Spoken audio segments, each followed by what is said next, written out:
continuing in our venture with stoichiometry, right? Now we're going to look at something called mole calculation. I gave a recent do now, and some of us need some practice with mole calculation. No problem, okay? No, it's no big deal. So we have our reference tables, okay? The formula to do mole calculations on our reference table. Now the key to chemistry, guys, and calculations is not to panic, all right? There are formulas there. They're there to help you. There are techniques there. They're there to help you. But what we do sometimes, we read a question really fast. Oh my goodness, I can't do this. I'm confused, and we give up, right? So don't want you guys giving up. I want you guys looking at the formulas. I want you guys reading the questions carefully and asking yourself, what information do I know? What am I trying to find? That's it, okay? And then you apply the units properly. It's another thing that we don't do. We tend not to use units. We use random numbers, so we can't really get a gauge of where we're right, wrong, or in between, okay? But when you use units and use a proper formula, your success rate is elevated, okay? So we're gonna look at mole calculations, guys, all right? No problem. So on the back of your reference table, right, it has a formula. It says that the number of moles, to find it, right? The number of moles, to find number of moles, it's equal to the given, okay, and given mass, okay, over the GFM. Alrighty, okay, so it's back your reference table, mole calculations, and second on table T, alright, just on the density. Now, we just did, okay, a video on GFM. Have you done GFM before, okay, in terms of adding up all the number of elements and their masses, right? But that's why I try to emphasize GFM is important, because now you see it here in this formula. So you're asking yourself right now, do I know how to calculate GFM? Yes, we do, all right? So that's one guide that we know to do. Now the name moles might be sort of kind of new to us, but we're not gonna panic, because in terms of grams, mass, and in terms of GFM, all right, these two guys, over this, dividing, is going to give us the number of moles. Now, I said before, the moles is dynamic, right? It's related to grams and GFM. It's related to number of particles, it's Avogadro's number. It's related to volume of gas at STP and 22.4. As I said before, though, don't get stressed with all of that.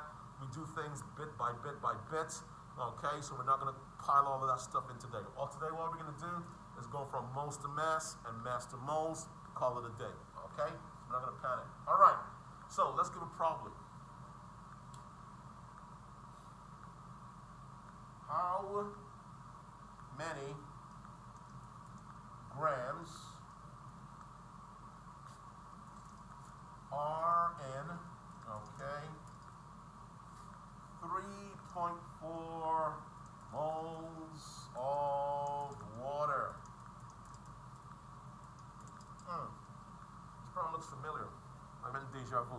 All right, so you're asked to find, right, the grams. You read the problem slowly. How many grams? You stop right there. I'm looking for grams, guys. Now, another way you can write this this formula right here is with this triangle right here, okay? Where the number of moles, okay, is equal to the given mass over the GFM. Alrighty? So we are trying to find the grams. We are trying to find the given mass, guys. We don't know what it is. That's our question mark. So we're trying to find this guy on top here. Now the triangle is simply telling us, guys, that we have to multiply these two guys right here. Alrighty? Alright. So, do we know the number of moles? That gets a check mark. Yes, because it's 3.4 moles, right? And do we know the Gfm of water? Can we calculate the Gfm of water? Yes, we can. So let's do that, okay? The Gfm of water is simply going to be the fact that we have two H's times 1.0, so that's 2.0, all right?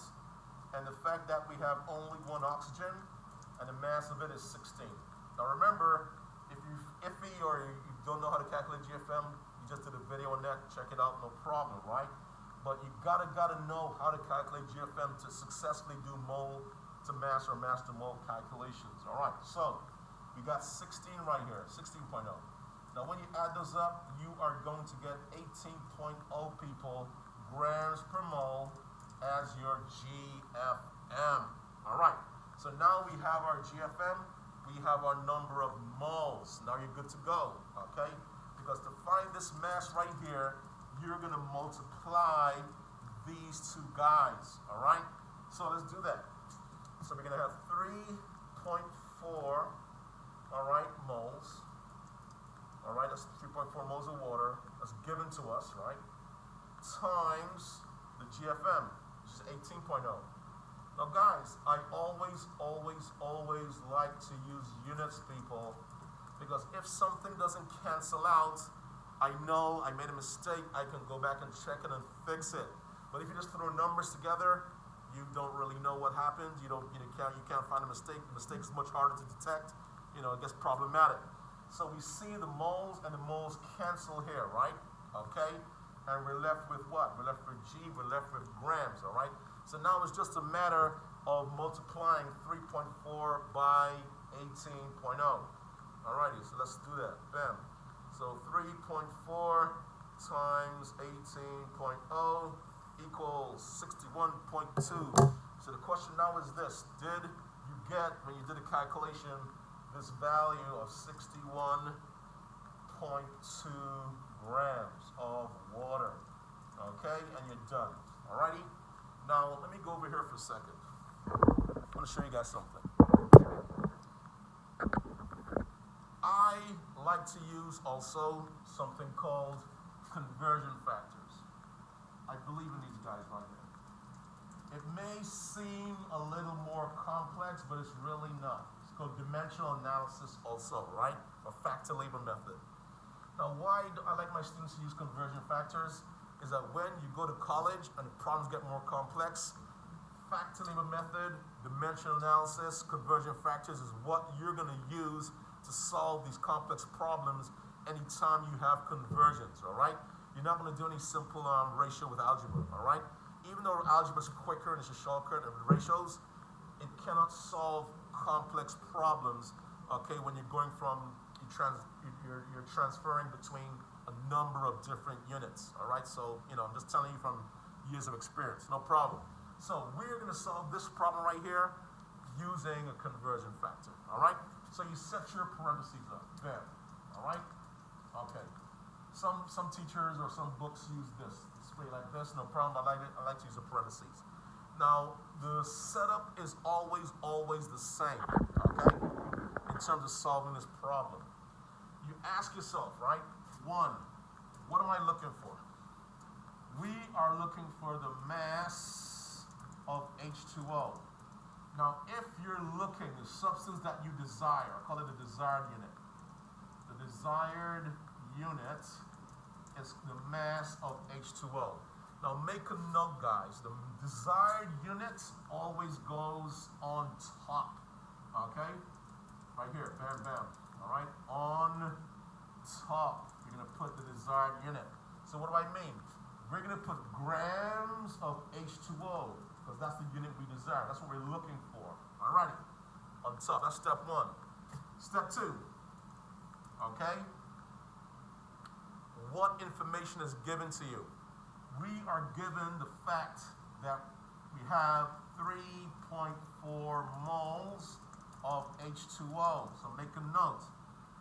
The information that is given, the given units, I call it, the given unit goes on the outside.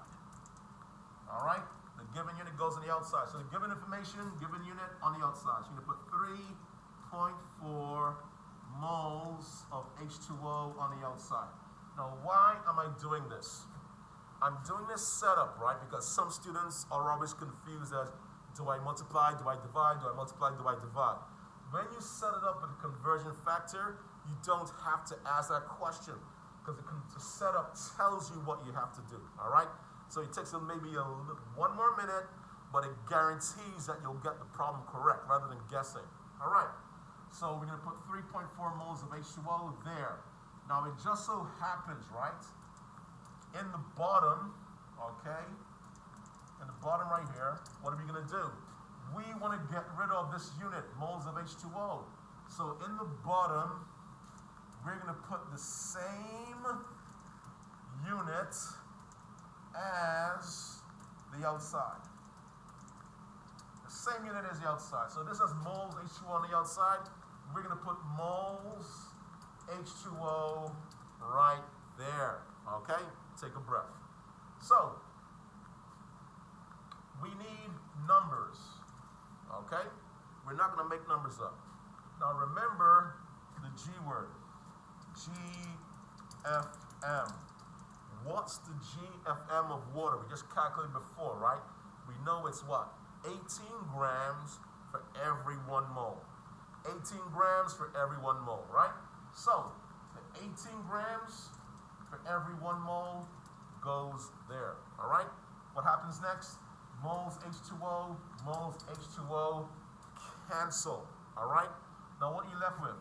You're left with grams, okay? You're good to go. 3.4 times 18 gives you what? The original answer, what we got before, what is that? 61.2 grams, okay? So I prefer solving this method because here's the deal, guys.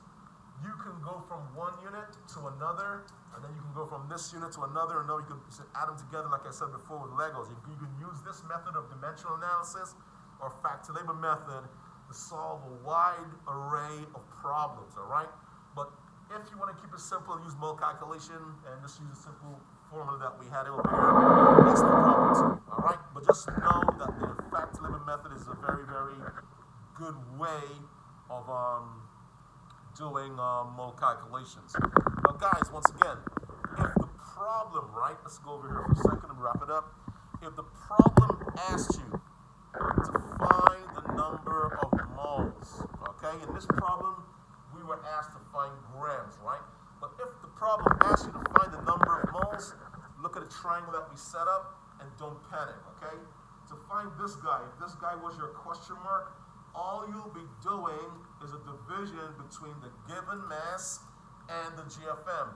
They will give you the mass in the problem, right? And you will divide it by the GFM of the substance. But what's critical, as before we wrap up, is that you have to know how to calculate the GFM of any substance that they give you, all right? Unless they give that to you also. But if they don't give you the GFM of the substance and they give you the name of the substance, you have to know how to calculate the GFM of the substance, okay? But otherwise, it's a very, very simple problem. So you can use this way right here, no problem, or you can use what we did over there in terms of the fact-to-labor method dimensional analysis using convergent factors, no problem, okay? So this is a simple mole calculation right here. It's not bad, but let's get practice, guys, in terms of reading information, taking out what we need, and knowing how to use formulas properly. This reference table has about, 65 to 70% of the answers for the regions on it. But you just have to know how to use it. It's like a tool, right? But if you don't use the tool, okay, guess what? You're not going to do anything, all right? So no problem, no building takes place. All right, guys, as always, hard work with sacrifice equals success. It's a simple mole calculation setup, okay? It's very dynamic, very simple, okay, but very, very important. Take care.